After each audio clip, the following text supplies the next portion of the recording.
김금돈의 썰치는 라디오. 저는 사연 읽어주는 삼촌입니다. 오늘의 사연 시작하겠습니다. 안녕하세요. 저는 올해 33살 남자입니다. 제가 오늘 사연을 보내는 이유는 뉴스에서 스토킹 범죄를 보며 옛날 생각이 떠올라서입니다. 지금 생각해도 온몸에 한기가 느껴진 만큼 소름 돋는 기억이에요. 잠시 시간 내서 제 이야기 들어주시면 감사하겠습니다. 저는 고등학교 때 부모님께서 베트남으로 이민을 가셔서 혼자 자취를 시작했어요. 자취라고는 해도 부모님이랑 같이 살던 집에서 혼자 생활하는 거였죠.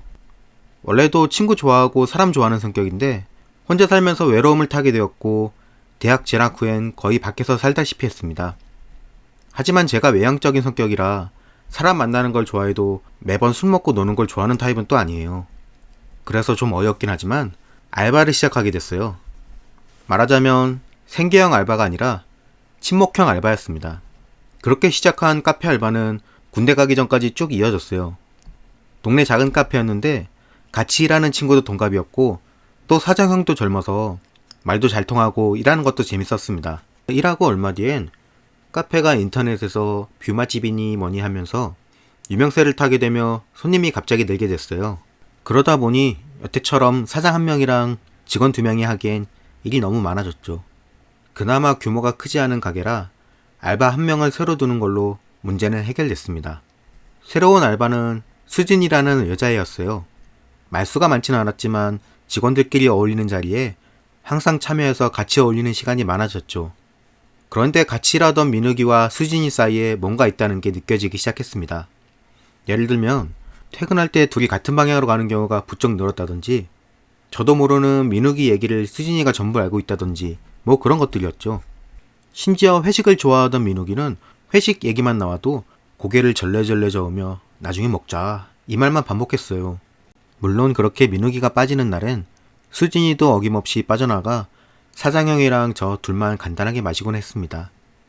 둘이 연애를 한다는 느낌은 확실히 왔는데 친하다고 생각했던 민욱이가 비밀로 하는 건 섭섭하더라고요. 그런데 얼마 뒤 생각지도 못한 일이 일어났습니다. 민욱이가 저희 집 앞이라고 전화가 온 거예요. 너무 갑작스러운 방문이라 놀라긴 했지만 일단 민욱이를 집으로 들였어요. 가게에서 볼 땐 몰랐는데 얼굴이 해쓱한 것이 고민이 있는 것 같았어요. 저는 기껏해야 연애 고민이겠거니 생각했는데 그게 아니었습니다. 전날까지만 해도 아무 말 없던 놈이 갑자기 군대를 자원 입대한다는 거예요.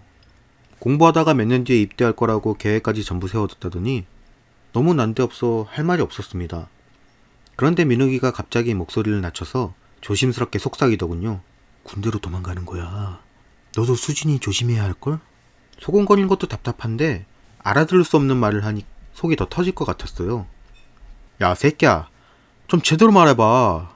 너 수진이랑 연애하다가 질려서 톡 끼는 거냐? 제 말에 민욱이는 그런 거 절대 아니라고 말해도 못 믿을 테니 그냥 아무 말 하고 싶지 않다고만 했습니다. 저는 믿든 안 믿든 그건 내가 알아서 할 테니 무슨 일인지 말해보라고 했고요. 그제야 민욱이가 말하길 수진이한테 스토킹을 당했다는 거예요. 그 말에 바로 여자애가 뭔 스토킹을 하냐고 민욱이를 놀려댔어요. 그때 제 반응을 생각하면 진짜 지금이라도 돌아가서 입을 틀어막고 싶네요.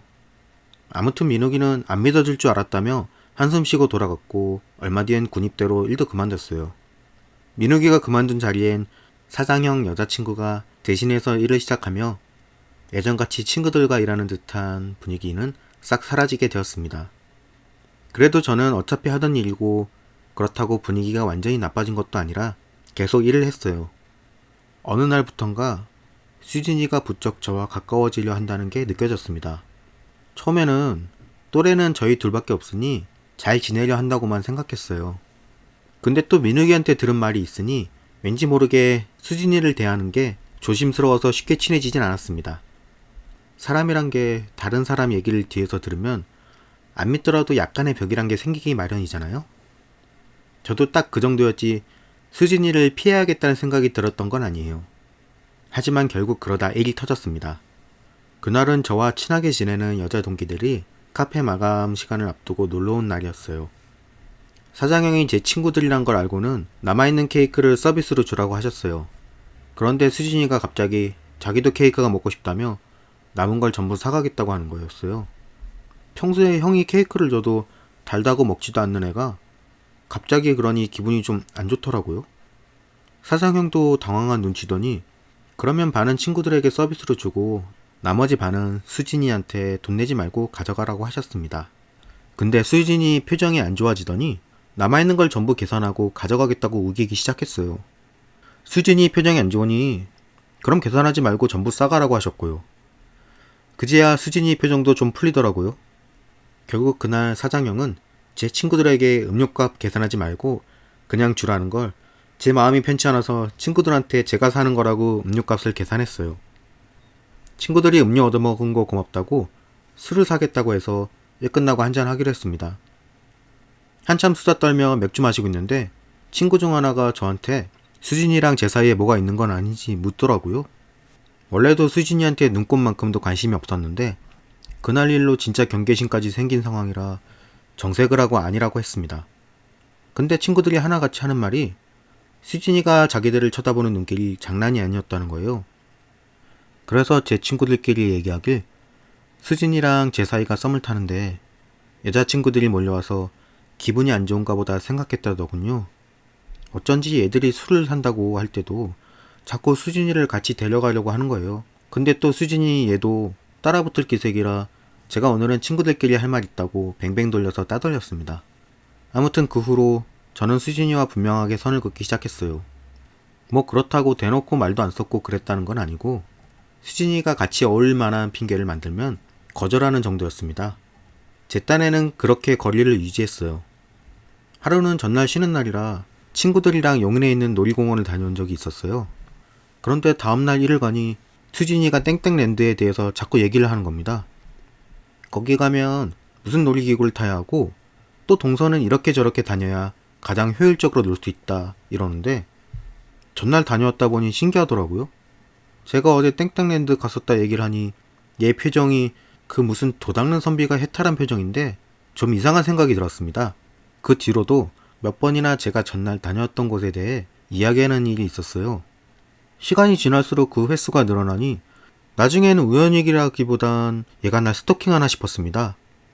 얼마 뒤 그 일의 진상이 밝혀졌어요. 가게에서 작은 도난 사건이 생겨서 CCTV를 확인하는 과정에 수진이가 제 핸드폰을 뒤진다는 사실이 밝혀졌습니다. 그 당시 제 핸드폰이 패턴으로 풀 수 있었는데 얘가 용케 패턴을 알아내서 때마다 제 사생활을 뒤진 거예요. 어쨌든 그 일로 저는 수진이에게 크게 화를 냈고 사장형과 형의 여자친구인 누나도 수진이 행동에 소름이 돋아하면서 결국 수진이는 해고를 당했어요. 자업자득이죠. 그 후로 한동안은 수진이를 볼 일이 없었어요. 그러다 보니 그 일도 잊혀져 갔습니다. 그리고 입학 후 첫 여름방학이 되어 저는 부모님이 계신 베트남으로 가서 방학을 쭉 보내고 왔어요. 그동안은 사장형의 배려로 알바도 잠깐 쉴 수 있었고요. 방학이 끝나기 일주일 전 다시 한국으로 들어온 저는 사장형에게 어처구니 없는 이야기를 들었어요. 수진이가 여름 내도록 카페를 오가며 저를 찾았다는 거예요. 사장형도 느낌이 쎄해서 그냥 그만뒀다고 말했다더군요. 그런데 학교에선 더 엄청난 일이 기다리고 있었습니다. 분명 여대를 다닌다고 했던 수진이가 저희 학교에 저와 같은 동아리에 가입을 했더라고요. 얘가 절 스토킹하려고 가짜 학생인 척 한다고 생각했는데 알고 보니 편집을 했더군요. 그때부터 진짜 지옥길에 올랐습니다. 얘는 지 학점 관리엔 신경도 안 쓰는지 제가 듣는 수업마다 쫓아다니며 듣는 건 기본이고 어쩔 땐 제가 화장실에 가 있으면 앞에서 기다리는 때도 있었어요. 학교 친구들 사이에선 커플이라고 소문나고 난리도 아니었습니다. 그도 그럴 게 제가 어딜 가던 뭘 하던 수진이가 알아내고 거기에 있는 거예요. 제일 소름 끼치던 건 저보다 먼저 가 있으니 누가 누굴 쫓는지 모를 정도라는 거죠. 처음엔 친구들한테 수진이가 스토킹한다고 고민도 털어놨어요. 그런데 당시 사회적인 분위기가 여자가 남자를 스토킹한다는 걸 크게 인정하지 않는 분위기였죠. 사실 따지고 보면 저도 민욱이가 수진이에게 스토킹을 당한다는 얘기를 들었을 때 놀리느라 바빴지 그 말을 믿어주진 않았어요. 아무튼 제 친구들도 마찬가지였어요. 너 좋다는 여자가 흔한 게 아니다. 좋다고 할 때 얼른 잡아라. 솔로 놀리냐. 대충 이런 식으로 말하는데 남의 속도 모르고 지들끼리 신나서 아예 수진이를 네 여친이라고 불러댔죠. 길 가다가 수진이랑 마주치면 네 여친 기다린다 얼른 가봐 친구놈 중 너무 까불거려서 평소에도 저랑 좀 부딪히는 놈이 하나 있었는데 결국엔 그 친구랑 주먹질까지 하면 싸움이 났었습니다. 나중엔 얘가 아예 대놓고 하루에도 수십 번 전화를 하고 집 앞에서 기다리길 반복했어요. 불편하다고 몇 번이나 말했는데도 눈만 껌뻑이고 다음날이 되면 다시 스토킹을 시작하는 거예요. 그래서 또 뭐라고 한마디 하면 한밤중에 내가 없어야 네가 행복할 테니 난 이만 간다. 이딴 문자를 보내면서 사람을 소름 돋게 만들었어요. 물론 그 다음날이 되면 언제 그랬냐는 듯 스토킹은 반복됩니다. 경찰에 신고를 할까 고민도 해봤는데 얘가 특별히 뭘 한 게 없어서 신고도 안 될 것 같더라고요. 그러다 한 번은 친구 소개로 제가 소개팅을 하게 됐어요. 상대방 여자랑 둘 다 서로 어느 정도 마음이 있어서 한동안 연락하며 지냈습니다. 그런데 어느 날부턴가 조금씩 제 연락을 피한다 싶더니 나중엔 아예 수신을 거부했는지 연락을 해도 받질 않더군요. 내가 별론가 보다 싶어서 저도 나중에 연락을 안 했습니다. 그러다 소개팅녀랑 같은 학교라 지나가다 마주친 적이 있었는데 저를 무슨 벌레 보듯이 하며 친구들에게 호의를 받듯 둘러싸여 저를 피해가는 일이 생겼어요. 이때 뭔가 오해가 생겼다는 느낌이 뇌를 통과하는데 나중에 소개시켜준 친구를 통해서 그 이유를 알게 됐습니다. 제가 원래 인스타 같은 SNS를 안 해요. 그런데 누가 제 계정을 만들어서 소개팅녀한테 연락을 해 온갖 음담패설을 늘어놨더라고요. 그러니 저를 벌레 보듯 한 게 당연했죠. 결국 소개팅녀와 오해를 풀긴 했는데 그 후로는 도저히 연애할 마음이 안 생겨서 그냥 끝내게 되었습니다. 사실 소개팅 사건에서 주변 친구들이 누가 그런 짓을 했냐고 온갖 추측을 했지만 제 머릿속엔 딱 한 명, 수진이밖에 떠오르지 않았어요. 그래서 얼굴도 마주하긴 싫지만 수진이와 약속을 잡고 술 한잔하며 직접 이야기하기로 마음먹었습니다. 어릴 때 얘기부터 편하게 친구들 잡담하듯 얘기를 하다가 본격적으로 서로 친구가 되기 위해선 천천히 시간을 가지고 가까워져야 한다. 이렇게 시작해서 내 옆에 얼쩡거리지 말라는 말을 뱅뱅 돌려서 했습니다. 수진이는 제 말을 제대로 알아들었는지 어쨌는지 기분도 꽤 좋아 보이고 말도 잘 통하더라고요. 다이아 알맹이 같은 귀걸이를 하고 나왔는데 아주 번쩍번쩍하는 게 눈에 거슬렸어요. 어쨌든 수진이가 말하길 자기도 불편한 친구가 자꾸 다가오면 피하게 된다는 말을 하더군요. 한마디로 지도 싫은 건 싫다는 거잖아요. 얘도 말 통하는 평범한 여자인데 편견을 가져서 얘기도 안 해보고 너무 몰아세웠나 하는 생각도 들었어요. 한참 얘기하다가 제가 화장실을 갔다 오는데 제 또래로 보이는 남자 아르바이트생 하나가 절 붙잡더군요. 그리고 수진이가 제 잔에다 흰 가루를 넣는 걸 봤다면서 절대 먹지 말라는 주의를 주었습니다. 취기가 살짝 돌고 있었는데 그 소리에 술이 확 깼습니다. 그 다음부턴 얘기고 나발이고 집에 갈 핑계를 생각하고 있었죠. 그랬더니 수진이 얘가 갑자기 왜 그렇게 서둘러? 그 잔 마저 마시고 나가자? 이러면서 씩 웃는데 안 당해보면 진짜 아무도 모를 거예요.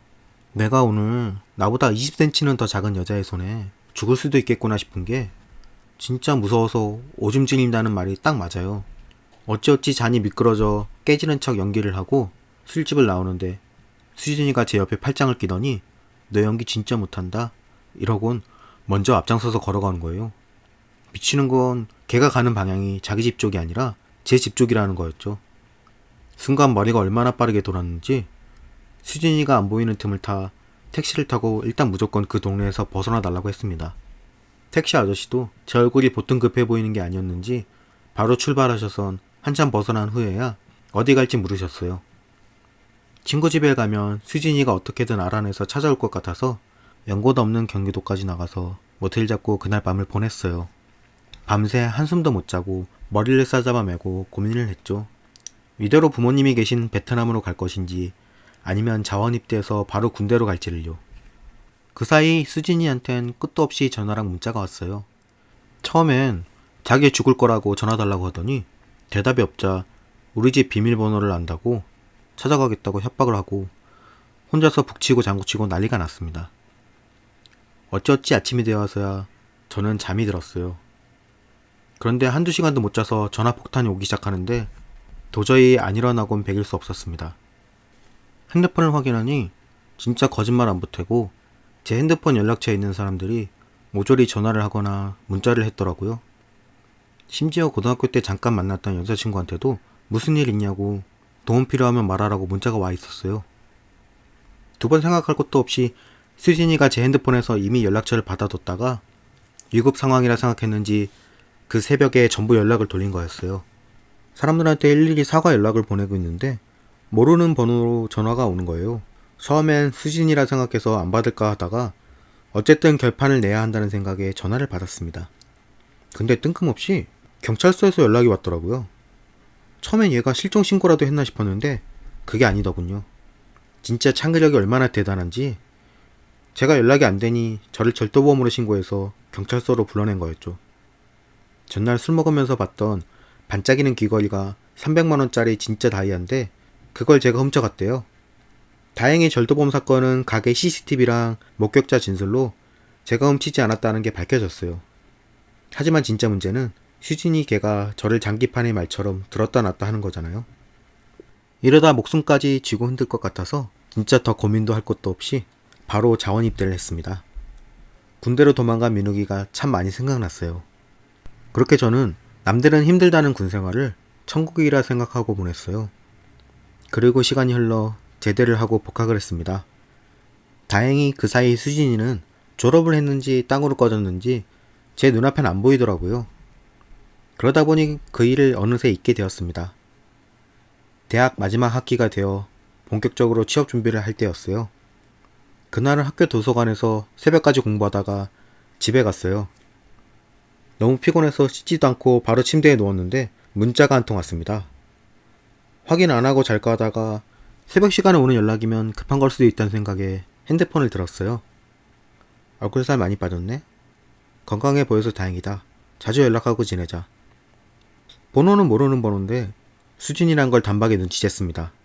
잠이 확 달아나는 게 보조키까지 전부 잠그고 일단 밤을 보냈어요.